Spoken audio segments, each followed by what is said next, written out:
I'm 57. My surgeon said walking was destroying my joints. These 3 exercises saved my mobility completely. I was sitting in Dr. Rebecca Chen's office, looking at the x-rays of my knees, when she said something that genuinely shocked me. She said, "Grant, your joint surfaces show early degenerative changes that are accelerating." And when I asked her why, what's causing this, she pointed directly at my training volume, specifically my high-mileage walking routine. She said the repetitive impact, thousands of steps per day on rigid surfaces, was essentially grinding down the cartilage. It was like listening to someone tell you that the thing you thought was helping you was actually the thing that was hurting you. And I needed to understand the biomechanics of why that was true and what to do about it instead. This is something I think a lot of men in their 50s completely miss. We believe the narrative that walking is the solution to everything. Walk more, live longer, stay healthy. And while walking has tremendous benefits, the specific context of your biomechanics, your previous injuries, your movement patterns, and your age matters enormously. For me, years of impact-based training, followed by high-volume walking, had created a specific problem in my knees, hips, and lower back. The cartilage was being compressed more than it was being built back up. And that's what I want to focus on today, because Chen gave me 3 specific exercises that completely reverse this trajectory. Let me explain the biomechanical problem first, because it's crucial to understand why these exercises work.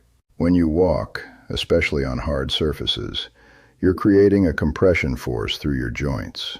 Your body weight, multiplied by the acceleration of impact, gets absorbed by your knee, your hip, and your spine. For every mile you walk, your knees experience roughly 2 million pounds of cumulative force. Now, your joints are designed to handle this, but they handle it best when the muscles surrounding those joints are strong enough to absorb and dissipate that force. If those muscles are weak or fatigued, more of that force goes directly to the cartilage and the joint surface. Over time, that cartilage degrades. This is what Chen showed me in those x-rays. And the problem becomes cyclical, because as the joint starts to degrade, it becomes slightly less stable, which causes more compensatory stress on surrounding tissues.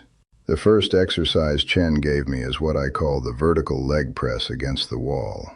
This is where the biomechanics get really specific and really important.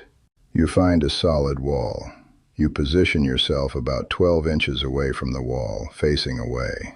You place the back of your upper back against the wall, and you slide down into a squat position, where your hips and knees are at roughly 90 degrees. Now here's the critical part that separates this from a standard wall sit.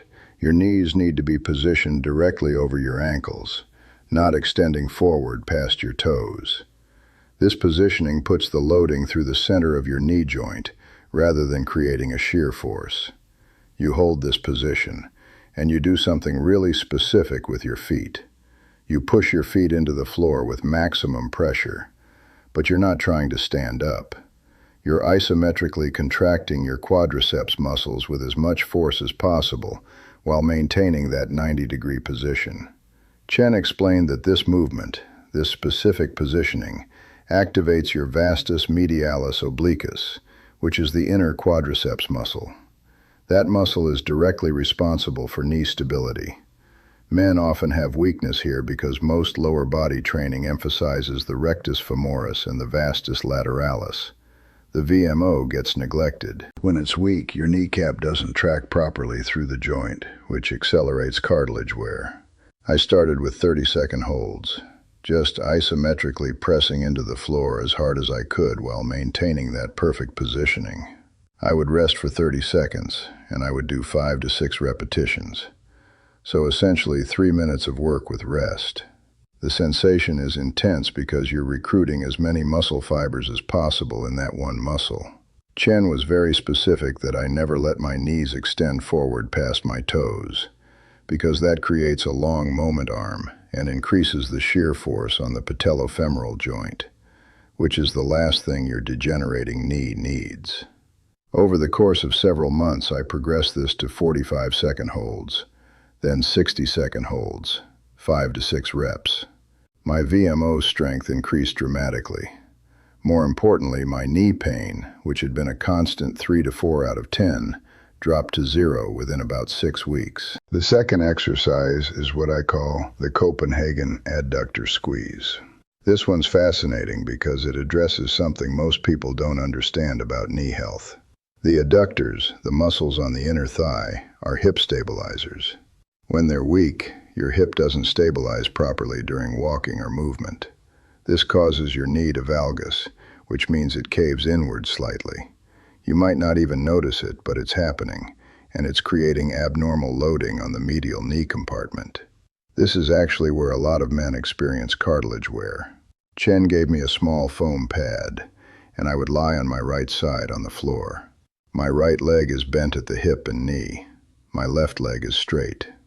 I place the foam pad between my left leg and my right knee, and I squeeze that pad with my left thigh and hip for maximum contraction. I'm not trying to move. I'm just squeezing as hard as I can for 10 to 15 seconds. I rest for 15 seconds. I do this 8 to 10 times per side. Now, this movement seems almost too simple, but the research on the adductors and knee stability is really compelling.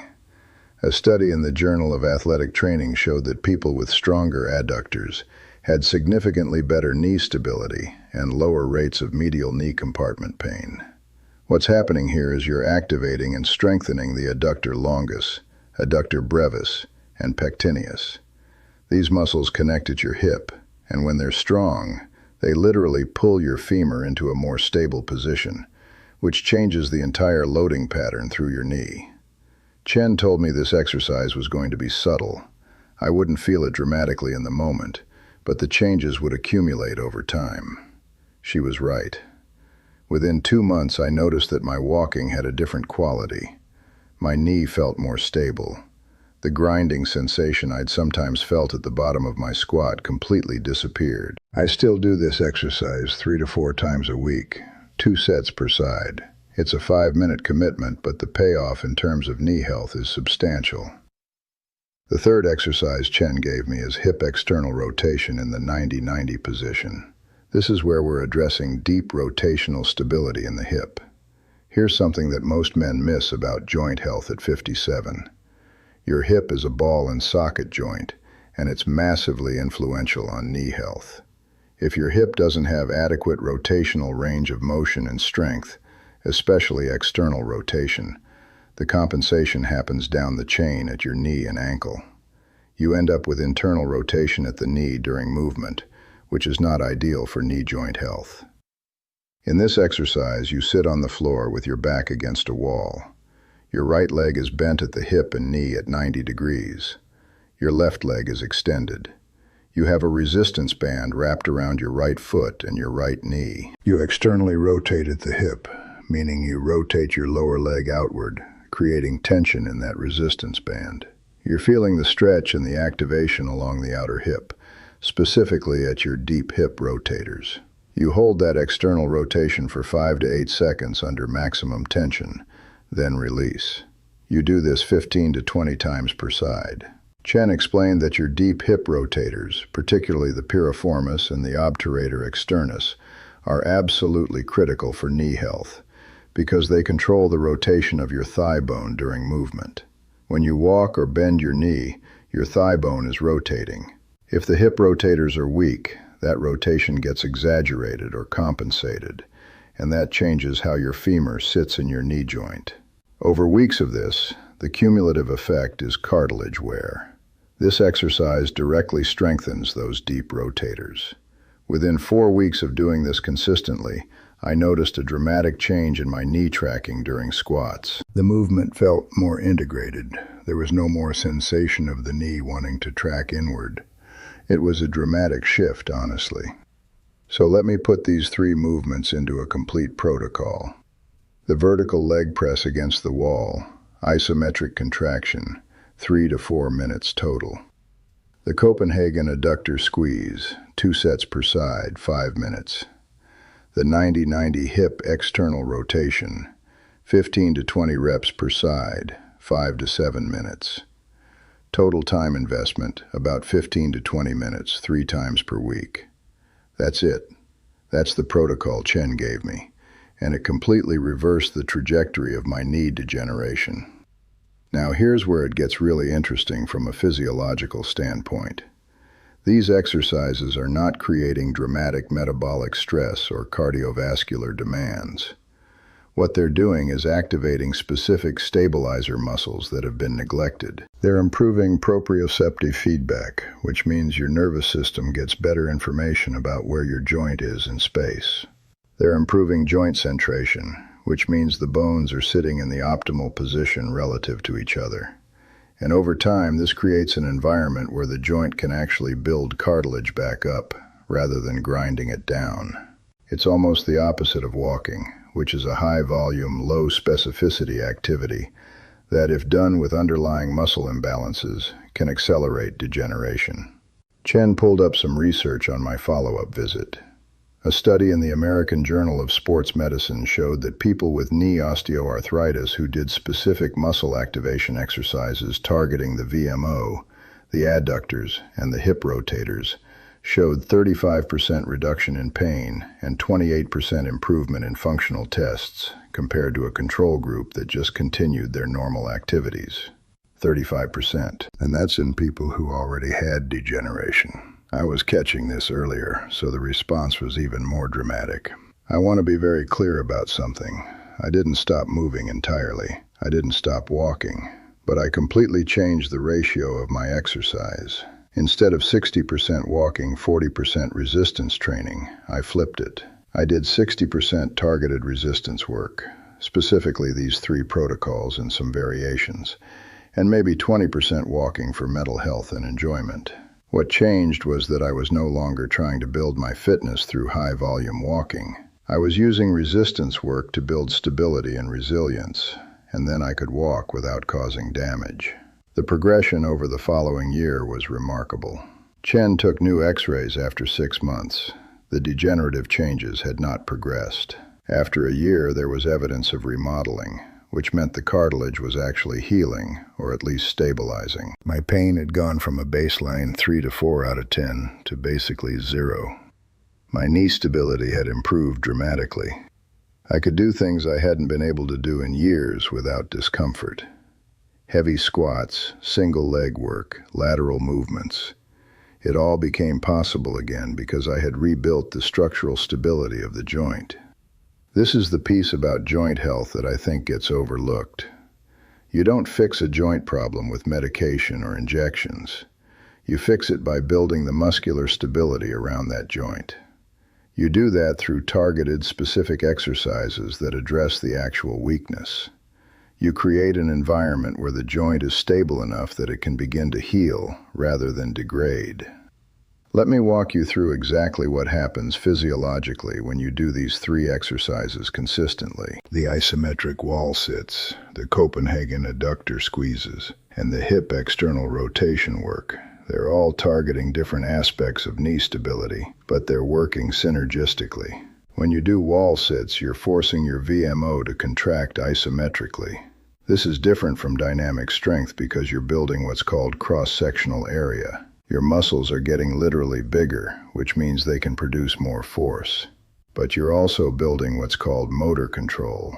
Your nervous system is learning to recruit those muscles more efficiently. Over 6 weeks of daily wall sits, the neural adaptations alone account for about 20 to 30% of your strength improvements. The remaining improvements come from actual muscle growth. The Copenhagen adductor work is addressing something that most people never think about. Hip stability is foundational to knee stability. When I do an exercise like a Copenhagen squeeze, I'm not just strengthening the adductors. I'm training the hip to maintain proper positioning. The femur, your thigh bone, has a specific position relative to your pelvis that's optimal for knee joint function. When your adductors are weak, your femur sits slightly more internally rotated. This changes how the femur articulates with your tibia at the knee. Over time, this creates abnormal wear patterns. By strengthening the adductors, I'm pulling the femur into a more neutral position, which changes the entire loading pattern through the knee. It's like fixing a door hinge.